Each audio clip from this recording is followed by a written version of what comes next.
Have you ever heard a story so unbelievable, so packed with raw courage, that it sounds like something straight out of an action movie? What if I told you this story is real? A story about one man, a single Filipino policeman, who stared down an entire platoon of 50 armed rebels and didn't just survive, he triumphed. This isn't a legend.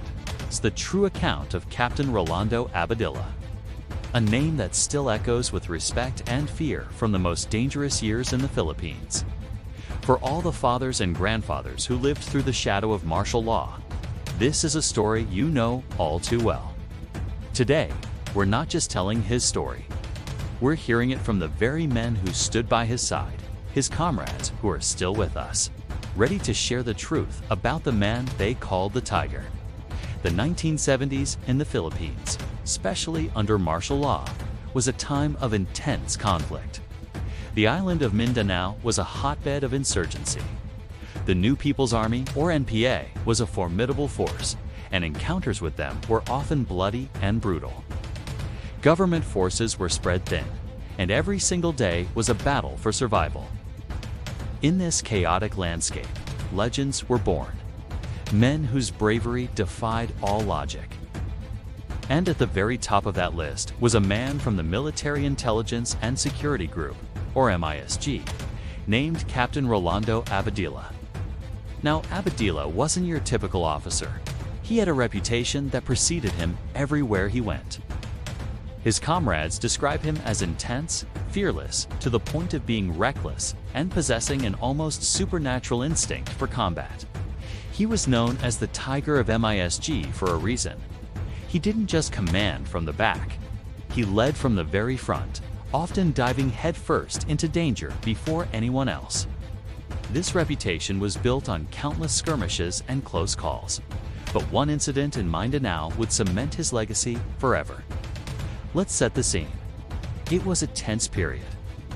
Intelligence reports were flooding in about a large NPA unit, estimated to be around 50 strong, operating in a remote, mountainous area. They were well armed and had been responsible for several ambushes on government patrols. The mission was clear: locate and neutralize this threat. A joint force was assembled, but the terrain was treacherous, and the enemy was elusive. Days turned into a grueling hunt, with the soldiers and police on high alert. This is where our story takes a sharp, unbelievable turn. According to his comrades who were there during a patrol, the unit got a fix on the rebels' location. They were holed up in a fortified position deep in the jungle. A direct assault would be costly. The commanding officers were planning a careful, strategic approach. But Captain Abadilla had other plans. While the others were coordinating, he saw an opening. He saw a moment of weakness in the enemy's watch.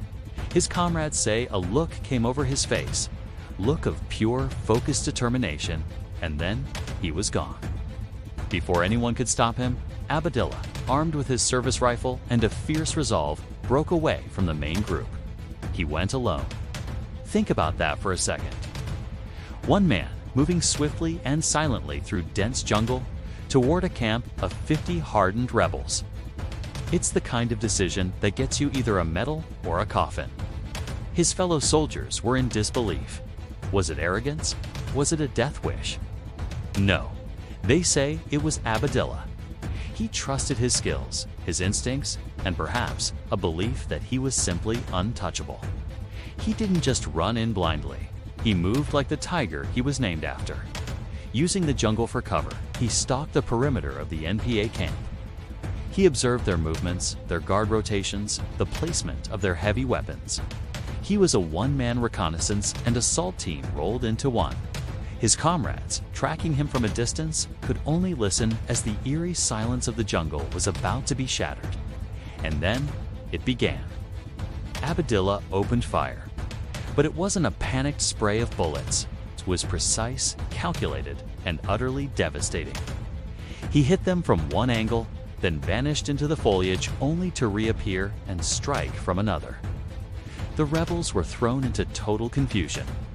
They were expecting a full-scale assault from a large force, but all they could see were flashes from the trees and their comrades falling one by one.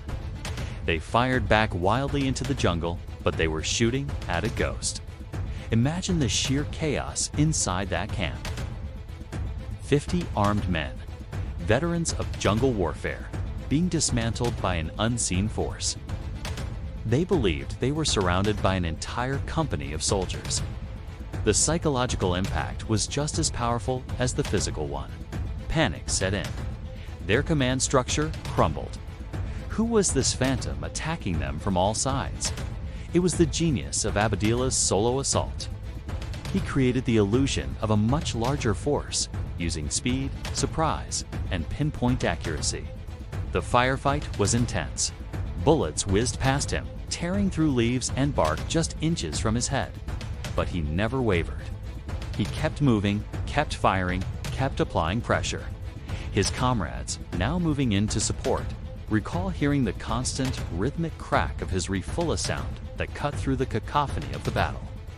They knew that as long as they heard that sound, the tiger was still on the hunt. The fight, which felt like an eternity, was a masterclass in guerrilla warfare, ironically used against the guerrillas themselves. By the time the rest of the government force closed in, the battle was practically over. The once mighty rebel unit was broken and scattered. Many were neutralized, and the rest fled in disarray, leaving their weapons and supplies behind. And there, amidst the smoke and the aftermath, was Captain Abadilla. According to his comrades, he was calm, reloading his weapon, his eyes still scanning the trees for any remaining threats.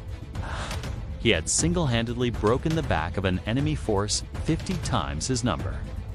When his fellow officers reached him, they were speechless. They saw the evidence of the fight, the sheer impossibility of what he had accomplished. He didn't boast. He didn't grandstand. He simply did what he believed needed to be done. He looked at his comrades and, with a grim nod, signaled that the area was secure.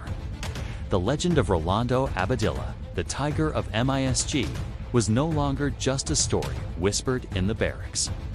It was now a proven fact, written in the very soil of Mindanao. This account isn't from some dusty, forgotten report. I've had the privilege of speaking with veterans who knew him, who fought alongside him.